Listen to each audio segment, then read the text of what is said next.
매년 이맘때쯤 이런 얘기를 하는 것 같아요. 2025년의 마지막 주일이 되었습니다. 작년에도 제가 블레싱 워십 그 예배에 드리는 모습을 보니까 똑같은 이야기를 했더라고요. 너무 놀랍다고, 어떻게 이렇게 시간이 빨리 갔는지 정말 너무 쇼킹하다라는 생각을 이제 나누었던 그 비디오가 있었는데, 올해도 그런 느낌이 듭니다. 벌써 한 해가 다 갔다라는 사실은 항상 우리를 놀라게 하는 것 같습니다.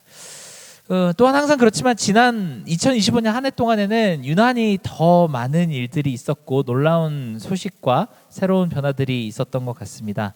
그래도 한 해 동안 하나님께서 우리를 여기까지 이끌어 오신 것을 감사하며 영광 올려드리는 그런 예배가 되기를 원합니다.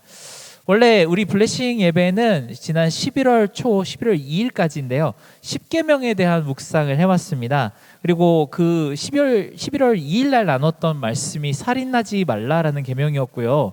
그리고 그 다음 계명의 말씀이 간음하지 말라입니다. 근데 제가 그 말씀을 계속 보다 보니까요, 2025년 마지막 블레싱 워십 주일 예배의 주제로 하기에는 너무 어울리지 않는다는 생각이 들었습니다. 그래서 어떤 주제로 2025년을 마무리하는 예배를 우리가 함께 나눌 수 있을까 곰곰이 묵상하다가 떠오른 주제가 하나가 있었는데요. 그것이 바로 전쟁입니다. 여기 몇몇 분들은 생각하실 수도 있겠죠. 간음도 안 어울리는데요. 전쟁을 2025년 마무리를 하면서 같이 나눈다는 것도 역시 이상하지 않나요? 라는 생각을 하실 수가 있을 것 같습니다. 근데 2025년에는 참 많은 이슈들이 있었는데요. 그 와중에 정말 우리가 자주 마주하게 된 하나의 키워드가 바로 전쟁입니다. 올 한 해 동안에 은유적인 표현으로도 그렇고 실제로도 굉장히 많은 전쟁들이 우리 삶 가운데 우리 주변에서 나타났습니다. 관세 전쟁이 있었고요, 물가 전쟁이 있고 일자리 전쟁이 있었습니다.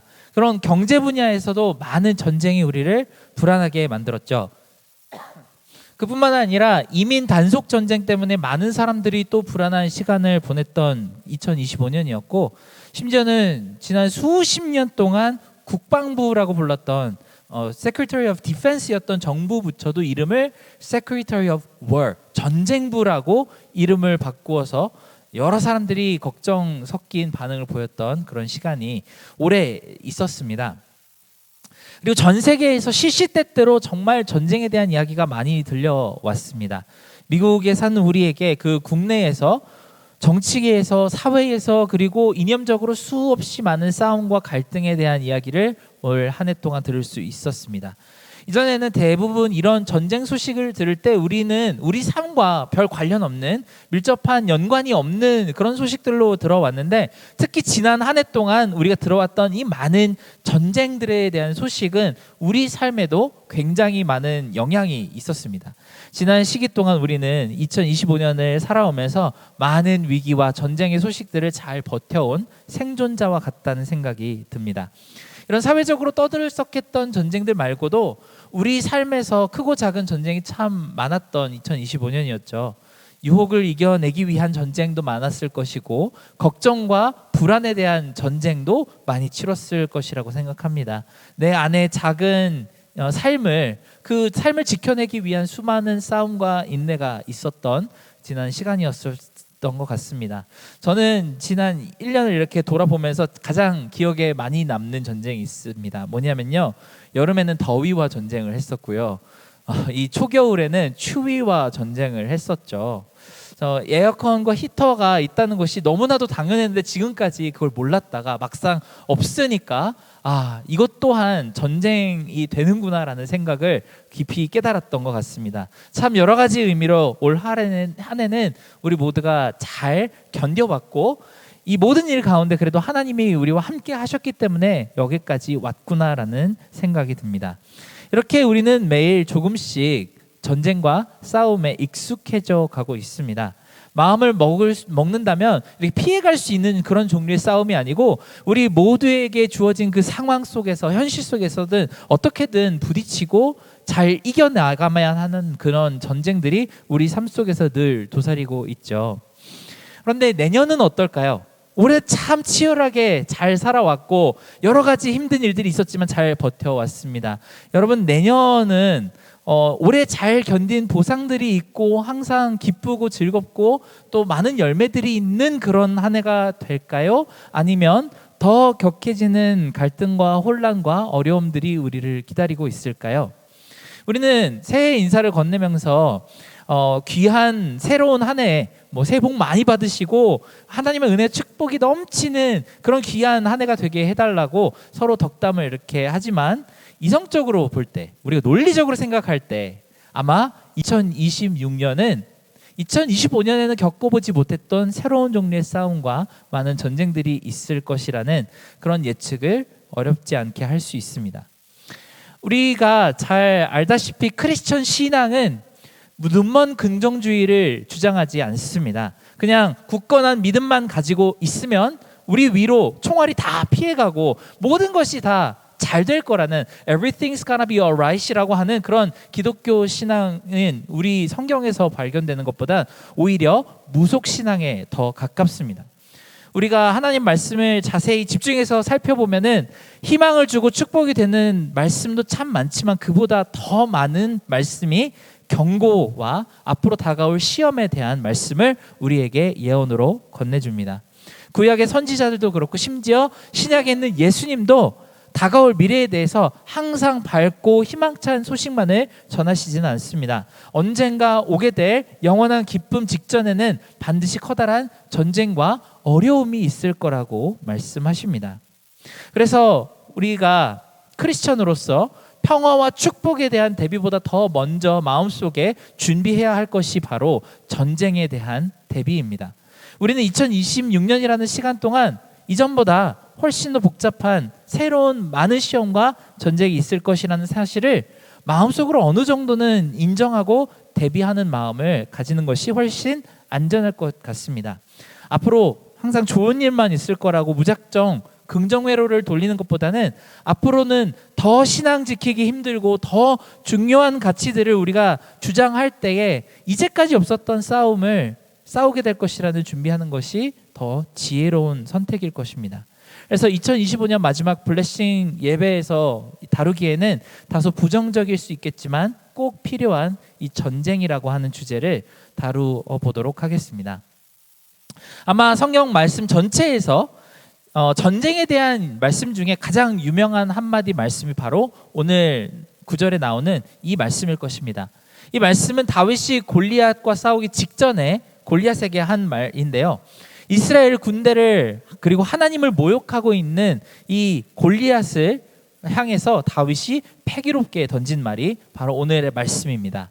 사울 왕이 이스라엘을 다스리던 그 시절에는 블레셋이라고 하는 족속과 전쟁이 자주 있었다고 합니다. 이스라엘 군대가 이길 때도 있었고요, 이스라엘 군대가 질 때도 있었습니다.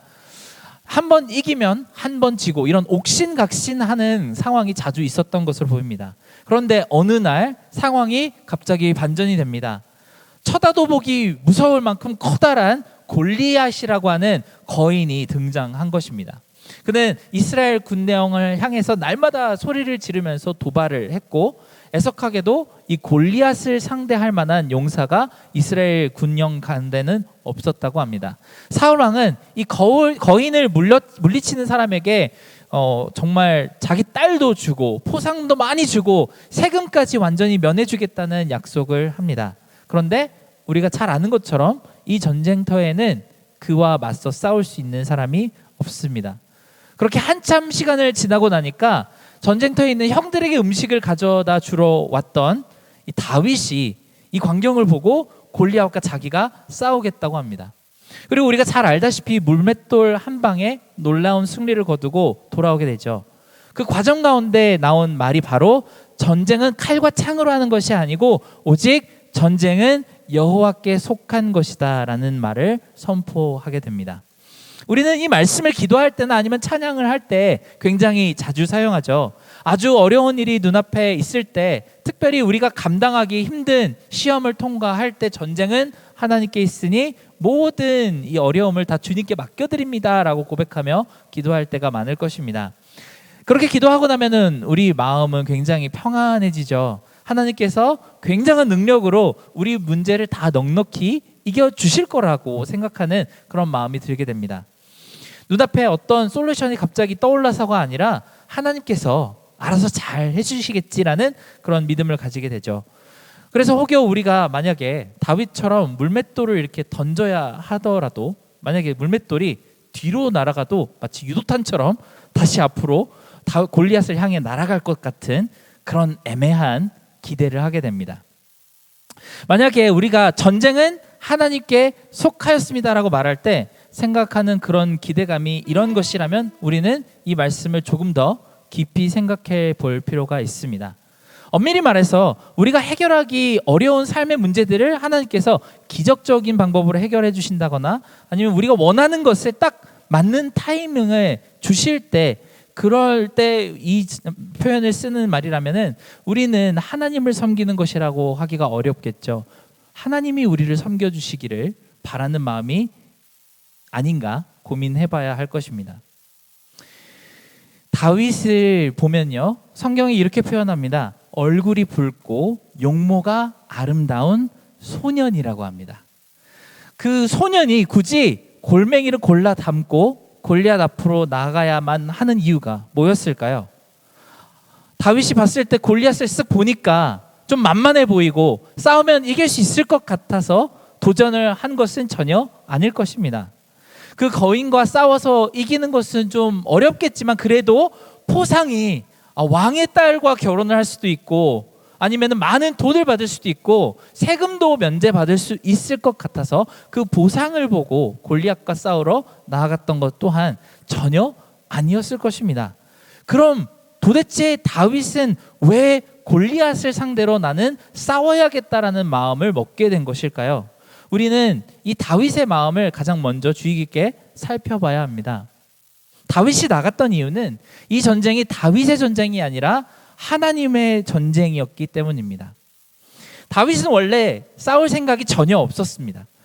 그런데 그가 갑자기 전투력이 확 올라서 내가 싸워야겠다고 생각하게 된 것은 바로 이 골리앗이, 이 블레셋 백성들이 하나님의 백성들과 하나님의 이름을 모욕하고 있었기 때문입니다.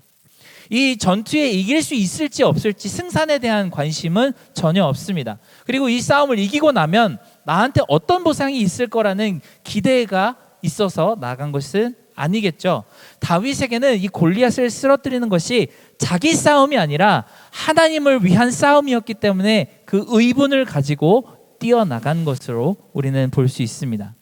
우리는 다윗과 골리앗 싸움을 볼 때 항상 홍코너, 청코너에 다윗과 골리앗을 놓습니다. 저희 아이들이 보는 만화를 보니까요, 다윗과 골리앗에 대한 만화인데 그걸 현대식으로 각색을 해서 복싱 링에다가 놓고 다윗이 올라오고 골리앗이 올라오는 모습을 보았던 것이 있습니다.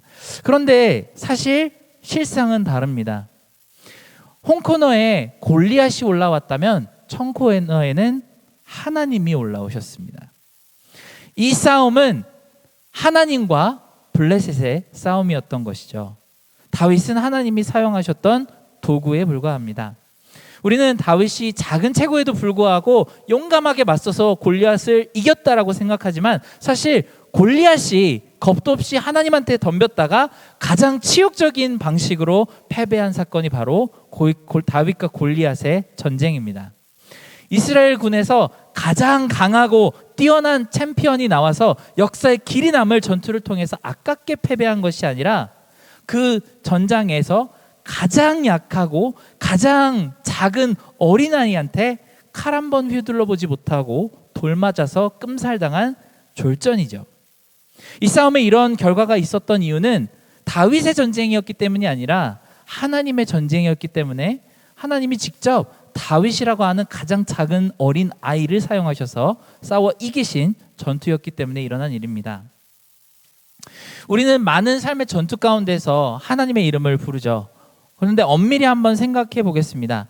우리는 하나님의 싸움에 한 명의 충성된 군인으로서, 군사로서 전쟁에 나아가고 있을까요? 아니면 내가 원하는 것을 손에 쥐고 싶은데 내 힘이 부족하니까 하나님을 오히려 도구로 사용하면서 기도하고 있을까요? 우리 삶 전반에서 싸우는 많은 전쟁들은 이것을 과연 하나님께 속한 전쟁이라고 할 수 있을까요? 아니면 내 욕구를 위한 전쟁이라고밖에 할 수 없을까요? 한번 제가 예를 들어보겠습니다. 일터나 학교, 이웃 가운데 우리가 싫어하는 사람이 하나 있다라고 생각을 해보겠습니다. 서로 갈등이 생긴 이유가 딱히 뭐 신앙적인 이유도 아니고 그냥 서로 마음이 안 맞는 사람들이 있죠. 무례한 언사를 간혹 가다가 주고받았기 때문이라고 생각을 한번 해보겠습니다. 이런 대상을 두고서 하나님, 저 사람을 대적해 주세요. 전쟁은 하나님께 속하였으니 저 사람을 하나님께서 안갚음해 주세요라고 우리는 기도할 수 있을까요? 여러분, 그럴 땐 그냥 솔직하게 기도하시기 바랍니다. 하나님, 저 사람을 바꾸든지 나를 바꾸든지 둘 중에 하나를 바꿔주세요라고 그냥 솔직하게 기도하시기 바랍니다. 그것이 훨씬 더 합당한 기도일 것입니다. 괜히 하나님께 속한 전쟁이니 하나님이 그냥 다 알아서 해주시라고 우리가 하나님께 모든 책임을 전가하는 기도를 하는 것은 물론 그것이 틀렸다라고 할 수는 없겠지만 성숙한 기도의 모습이라고는 할 수 없을 것입니다. 어느 정도 신앙이 성숙해진 사람은 항상 하나님께 때를 쓰고 내 문제를 해결해 달라고만 이야기하는 사람이 아니라 하나님이 보내시는 곳에 믿음으로 가서 하나님이 원하시는 일을 당당히 해내고 하나님께 칭찬받는 모습을 가진 사람이 바로 성숙한 신앙을 가진 사람입니다. 하나님을 내 싸움으로 끌어내리는 것이 아니라 높으신 하나님의 뜻에 따라 하나님의 전쟁으로 나를 드리는 사람이 바로 진짜 하나님의 사람이라고 할 수 있을 것입니다. 그런 사람이 할 수 있는 말이 바로 전쟁은 하나님께 있습니다라고 하는 고백입니다. 이 전쟁에서 만나는 적이요, 우리는 골리앗이라고 생각을 할 때가 많습니다. 그런데 대부분의 경우는 우리가 만나는 그 적이 우리의 생각과는 굉장히 다른 대상이 될 수도 있습니다. 굉장히 많은 경우에 하나님 편에 서서 내가 싸워야 하는 그 대상은 사실 나 자신이 될 경우가 가장 많을 것입니다. 우리가 싸워야 되는 대상이 내 고집이 될 수도 있고요. 내가 원하는 대로 되지 않으면 닥쳐오는 불안함이나 초조함, 걱정과 싸워야 할 때가 굉장히 많을 것입니다. 하나님을 만나러 가는 그 자리로부터 나를 계속 멀어지게 하는 그 게으름과 나태함과 안일함을 상대로 하나님이 싸우게 하시는 전쟁을 싸워야 할 때가 굉장히 많을 것입니다. 그리고 계속적으로 반복하는 나의 죄와 싸우는 싸움이 하나님께 속한 싸움이라고 우리가 올려드릴 수 있을 것입니다. 혹여 그것이 나의 내면의 전쟁이 아니라면 외적인 전쟁으로서 이런 전쟁을 우리는 싸울 수도 있을 것입니다. 옳지 못한 세상의 문화와 성경적이지 않은 전통을 대적할 때 그것이 우리는 하나님께서 싸우게 하시는 전쟁이 될 수도 있습니다. 얼마 전에 그런 이야기를 들은 적이 있습니다. 며칠 전에 우리는 성탄절을 보냈죠. 몇몇 공기관에서는 메리 크리스마스라고 인사를 하면 너무 종교적으로 강요를 하는 인사니까 해피 홀리데이즈라고 인사를 해야만 한다는 그런 말을 들은 적이 있습니다. 근데 저는 되게 이상하다고 느꼈습니다. 이게 길거리 곳곳을 가다 보면요, 해피 하누카는 너무나도 당당하게 얘기를 하는데 왜 메리 크리스마스를 못하게 하는 건지 저는 그것이 공평하지 않다라는 생각이 들었습니다. 왜 예수님 생일만 가지고 뭐라고 그렇게 하는 것일까요? 자세히 살펴보면 우리는 이 시대를 살면서 그리스도인으로서 마땅히 하나님의 이름을 위해 싸워야만 하는 수많은 문화와 그릇된 인식이 우리 가운데 있습니다. 그런 전쟁을 우리가 담대히 맞서 싸울 때 우리는 하나님의 전쟁을 싸우러 나가는 다윗과 같은 사람이라고 말을 할 수 있을 것입니다. 또한 다른 사람의 어두움을 대적해 함께 싸워야 할 때가 있습니다. 우울감에 빠진 사람의 그 어두운 심정을 위해 함께 싸워줄 수 있을 것이고, 예수님의 구원이 간절히 필요한 사람이 싸우는 그 영적인 싸움을 복음으로 같이 싸워줘야 하는 경우도 굉장히 많습니다. 우리 이웃이 처한 경제적인 어려움을 함께 싸우는 것도 분명히 하나님께서 싸우게 하시는 하나님의 전쟁이라고 우리는 그것을 부를 수 있습니다. 이 세상은 주님의 빛을 환하게 비추는 것을 정말로 극도로 싫어하는데 아주 밝고도 흠모할 만큼 아름다운 말과 행동의 빛으로 드러나는 그런 전쟁을 우리는 싸워야 할 때가 있습니다. 이것을 바로 우리는 하나님께 속한 전쟁이라고 부를 수 있을 것입니다. 우리 주변에는 골리앗이 없을까요? 하나님의 백성들, 우리를 대적해서 모욕하거나 저주하고 이를 드러내며 도발을 하는 사람이 없을까요? 생각해보면 너무 많을 것입니다. 그런 상황에 작은 소년 다윗은 참지 않았습니다. 여호와의 전쟁에 사용될 도구가 돼서 벌떡 일어나 맞서 싸우러 나갑니다. 그런데 그 씬에서 우리 대부분의 크리스천들은 어디에 있을까요? 다윗과 골리앗 이야기에서 부끄러운 사실 하나가 있다면 적어도 수백 명 혹은 수천 명에 달하는 이스라엘 군대들은 전부 눈치만 보며 그 군영 속에 숨어 있었다는 점입니다. 골리앗이 얼마나 긴 시간 동안 이스라엘 백성들에게 도발을 했을까요? 5분, 10분을 도발을 했는데 다윗이 화가 났던 것일까요? 아닙니다. 성경에 보면 무려 40일을 아침과 밤에 나와서 그 백성들과 하나님을 모욕하는 말을 골리앗이 했다고 기록되어 있습니다. 가만 보면 이스라엘 군사들은 인내심이 정말 좋은 사람들인 것 같습니다. 어떻게 하루 이틀도 아니고 40일 동안 자기들을 모욕하고 하나님의 이름을 헐뜯고 있는데 그것을 다 참고 기다리며 들을 수 있었을까요?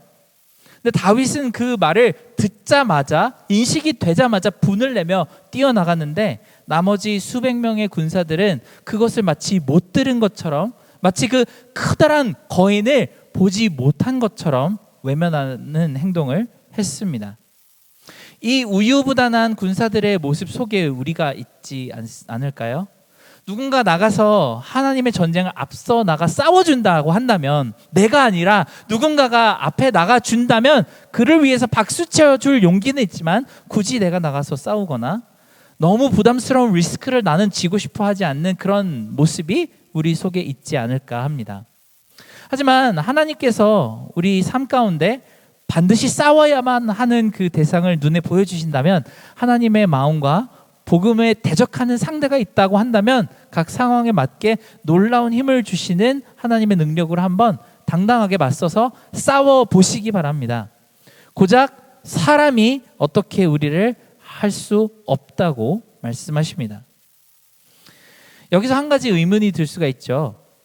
우리는 하나님 편에서 늘 싸워야만 하는데요. 그런데 하나님은 제 삶과 제 필요를 위해서 싸워 주실까요? 하나님은 제가 바라는 것에 관심이 있으실까요? 우리는 항상 하나님을 위해서 싸워야 하는데 하나님께서 이렇게 싸우라고 하시는 그 싸움을 싸우다 보면 내가 필요한 건 언제 얻어요? 내가 원하는 것은 언제 구할 수 있죠? 라는 궁금증이 분명히 들 수 있을 것 같습니다. 우리 삶 가운데 그럴 때가 많죠. 나의 삶과 내가 해야 되는 일과 또 하나님의 일을 하는 것에 컨플릭트가 생길 때 분명히 우리는 그런 질문들을 하게 될 것입니다. 그런데 여러분, 너무 하나님의 것과 내 것을 많이 분리해서 생각하시지는 않았으면 좋겠습니다. 제가 예를 한번 들어보겠습니다. 가령 어떤 청년이 주님, 저 너무 결혼하고 싶어요. 좋은 짝을 만나 행복한 가정을 이루는 게 제 소원이에요 라고 기도를 한다고 가정을 해보겠습니다. 그런데 이 기도 제목이 하나님의 전쟁에 속하게 하는 방법은 바로 이 가정이라는 그 모든 것을 하나님께 드리는 것입니다.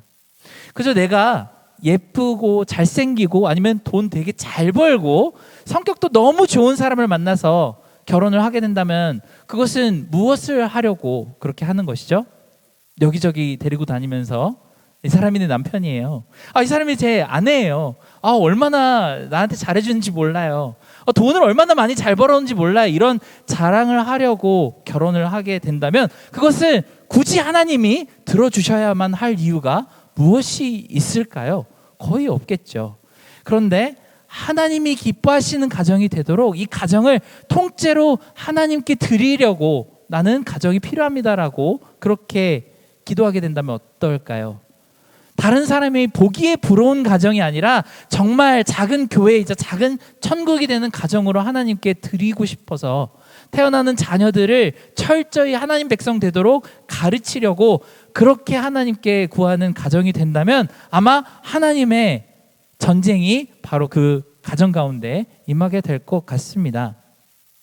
요는 이렇습니다. 내가 원하는 것을 하나님께서 주신다면 있는 그대로 포장지도 뜯지 않고 하나님께 다시 올려드릴 수 있을까요? 좋은 직장을 달라고 그렇게 구할 수 있습니다. 그런데 그 좋은 직장을 하나님이 주셨을 때 내가 복음을 위해서 담대히 일하다가 그 때문에 잘려도 좋다는 생각을 가지고 하나님께 새 직장을 달라고 기도할 수 있을까요? 만약에 그렇게 기도할 수 있다면 이것은 하나님께 속한 전쟁이고 우리가 하나님께 받을 만한 선물이 될 것입니다. 우리가 읽었던 오늘 사무엘서 17장의 챕터를 많이 돌려서 사무엘서 1장을 보면 아주 흥미로운 이야기가 하나가 있습니다. 사무엘의 어머니 한나에 대한 이야기인데요. 한나가 하나님께 간구하는 내용이 담겨 있습니다. 한나의 남편은 브닌나라고 하는 또 다른 아내가 있었습니다. 이게 남편은 하나인데요. 한나와 브닌나 이 두 아내가 있었던 것이죠. 문제가 있다면 이 브닌나라는 사람은 아이를 많이 낳았습니다. 그리고 한나는 아이를 하나도 낳지 못했습니다. 여기서 우리는 그 아침 막장 드라마의 씬을 생각해 볼 수 있죠. 브닌나가 아이들을 데리고 한나에게 오면서 어떻게 했을까요? 우리 애들이 얼마나 예쁘고 똑똑하고 착한지 하면서 자기 자식 자랑을 한나에게 엄청 많이 했던 것 같습니다. 성경 내용에 보면요, 매년 하나님께 예배를 드리러 갈 때마다 브닌나가 한나를 찾아와서 괴롭게 했다고 합니다. 그 모습을 보고 한나는 항상 마음이 상해서 하나님 앞에 음식도 먹지 않고 울며 기도했다라고 합니다. 정말 나쁜 사람이죠. 그냥 평소도 아니고 꼭 예배 드리러 갈 때 그렇게 와서 사람의 속을 뒤집고 가던 사람이 바로 브닌나였습니다. 한나는 성소에서 울면서 신음하는 목소리로 아들을 달라고 기도합니다. 여기까지 보면 굉장히 이해가 잘 가죠. 인간적이고도 개인적인 기도 제목을 가지고 있습니다. 자기 아이들을 자랑하면서 넌 애도 못 낳냐고 구박하는 이 여자 하나 때문에 자기에게 아들을 달라고 떼쓰는 사람처럼 보입니다. 약간 그런 느낌도 드네요. 왜 제만 명품백 있어요? 저도 명품백 하나 주세요라고 기도하는 그런 기도처럼 느껴질 수도 있습니다. 그런데 여기서 이상한 반전이 하나가 나타납니다. 한나에게 자기에게 아들을 주시면 이 아들을 나시린으로 구별하여 아예 하나님께 전부 드리겠다고 서원을 합니다. 그리고 실제로 이 사무엘을 낳자마자 그리고 젖을 떼자마자 바로 하나님의 제사장에게 이 아이를 맡겨버립니다. 이상한 얘기죠. 뭔가 주객이 전도되어 버린 듯한 느낌이 듭니다. 브닌나가 자기 아들, 딸 자랑하면서 괴롭힐 때, 자녀가 없다고 자기를 그렇게 핍박할 때 아들을 달라고 기도를 했는데 정작 아들을 주시니까 곧바로 하나님께 서원대로 아예 드려버립니다. 그 아들이 점점 더 커가면서 브닌나의 애들보다 훨씬 더 똑똑하고 튼튼하게 자라는 것을 자랑하는 것이 아니고 부모한테 더 성공하거나 효도하는 것을 자랑하게 되는 것이 아니고 아예 하나님한테 전부 그 인생을 맡겨버리죠. 명품백 달라고 기도해서 어찌어찌 받았는데 그걸 되팔고 전부 헌금해버린 것과 같은 일이 일어납니다. 왜 그랬을까요? 성경에는 브닌나가 더 이상 한나를 약을 올렸는지 약 올리지 않았는지 나타나지 않습니다. 그리고 한나가 하나님으로부터 다시 사무엘의 동생을 더 얻게 되었는지 그 이야기도 더 이상 나타나지 않습니다. 우리가 아는 것은 딱 하나밖에 없습니다. 이렇게 얻게 된 사무엘이 이스라엘의 마지막 사사이자 다윗 왕을 세우는 가장 중요한 도구로 쓰임받게 되었다는 사실 하나만 알게 되었습니다. 우리는 브닌나가 그렇게 자랑하던 수많은 애들 중에 한 사람의 이름도 기억하지 못합니다. 그들이 어떤 삶을 살았는지, 그들이 어떤 업적을 이루었는지, 그들이 얼마나 그 시대 가운데 부유해지고 유명해졌는지, 말년을 어떻게 보냈는지에 대해 인포메이션이 단 한 가지도 남아있는 것이 없습니다. 그들의 삶은 수천 년이 지난 지금 우리에게 남은 것이 단 하나도 없죠. 하나님의 스토리 가운데 그닥 기억할 만한 것이 없었기 때문입니다. 그런데 사무엘은 완전히 다릅니다. 구약의 사무엘 상하권에 해당하는 여러 스토리에 사무엘의 이름이 등장하고 이스라엘의 하나님이 세우신 왕의 길을 준비하고 인도하는 역사 속에 가장 비중 있는 선지자의 역할을 감당했던 것으로 우리는 기억하고 있습니다. 그가 일평생 싸웠던 모든 영적인 싸움을 우리가 날마다 묵상하는 말씀 가운데 있고 또 그의 승리담 또한 그 말씀 가운데 담겨 있습니다. 우리는 사무엘을 통해서 하나님의 나라를 배우게 되는 그 영광스러운 자리까지 올라가게 된 것이죠. 우리가 사실 한나와 브닛나의 싸움을 보면은 이 인간적인 수준의 너무 보잘것없고 마치 막장 아침 드라마와 같은 수준의 그런 싸움에 불과합니다. 그런데 이 한나의 기도와 바램이 하나님의 전쟁 가운데로 들여 올려지니까 이 이야기는 영원히 기억될 전설이 되었고요. 위대한 왕의 영광스러운 승리 이야기의 가장 중요한 일부가 되었습니다. 그리고 오늘 그 말씀, 전쟁은 여호와께 속한 것이다라고 하는 다윗의 말씀도 이 일부에 속해 있습니다. 우리가 하나님의 전쟁에서 하나님을 위해서 싸우고 나의 것을 하나님께서 사용해달라고 온전히 드린다면 하나님은 반드시 그것을 사용하셔서 우리가 도저히 상상하지도 못할 가치를 만들어내십니다. 우리 가정이 승리하는 방법이 무엇일까요? 바로 하나님께서 우리 가정을 사용하시도록 드리는 것입니다. 내가 직장에서 승리하는 방법이 무엇일까요? 하루라도 더 살아남게 해달라고 내가 프로모션을 받아서 더 높은 직이나 아니면은 하이어 샐러리를 달라고 기도하는 것이 아니라 이 직장을 통해 하나님께서 영광을 드러내실 수 있도록 드리는 것일 것입니다. 우리가 인간관계 가운데서도 정말 표현할 수 없는 충만감을 얻는 방법도 그 관계를 하나님께 드리는 것이고, 우리가 학교에 있다면 그 사학업의 성취 또한 하나님께 올려드릴 때에 우리가 생각하지 못했던 놀라운 가치가 그 안에 생기게 될 것입니다. 하나님은 하나님께서 맡겨진 것을 절대 그냥 땅에 이렇게 흘러서 버려지도록 놔두지 않으실 것입니다. 그리고 하나님의 방법대로 선한 싸움을 싸우고 이긴 모든 것은 우리에게 그 무엇과도 비교할 수 없이 더 큰 기쁨과 승리감과 만족을 주게 될 것입니다. 지난 한 해 동안에 우리는 참 너무 많은 귀한 싸움을 싸웠습니다. 또 소그룹 가운데서 우리가 나누어 볼 때 정말 하나님이 얼마나 은혜롭게 나를 지금까지 지켜오셨는지 또 공급하셨는지를 나누면서 우리는 참 큰 은혜를 받을 수 있습니다. 그런데 이 2026년 새롭게 오는 이 한 해 동안에 내가 하나님께 드렸더니 얼마나 큰 것으로 그것을 사용하셨는지를 함께 나눌 수 있는 귀한 시간이 되었으면 좋겠습니다. 우리 함께 찬양 한 곡을 불렀으면 좋겠는데요. 우리가 하나님께 이렇게 내 것을, 나의 전쟁이라고 생각하는 것을 올려드리고 나면 절대 후회할 것이 없다는 고백을 하는 그 찬양 한 곡을 부르고 우리 함께 기도했으면 좋겠습니다.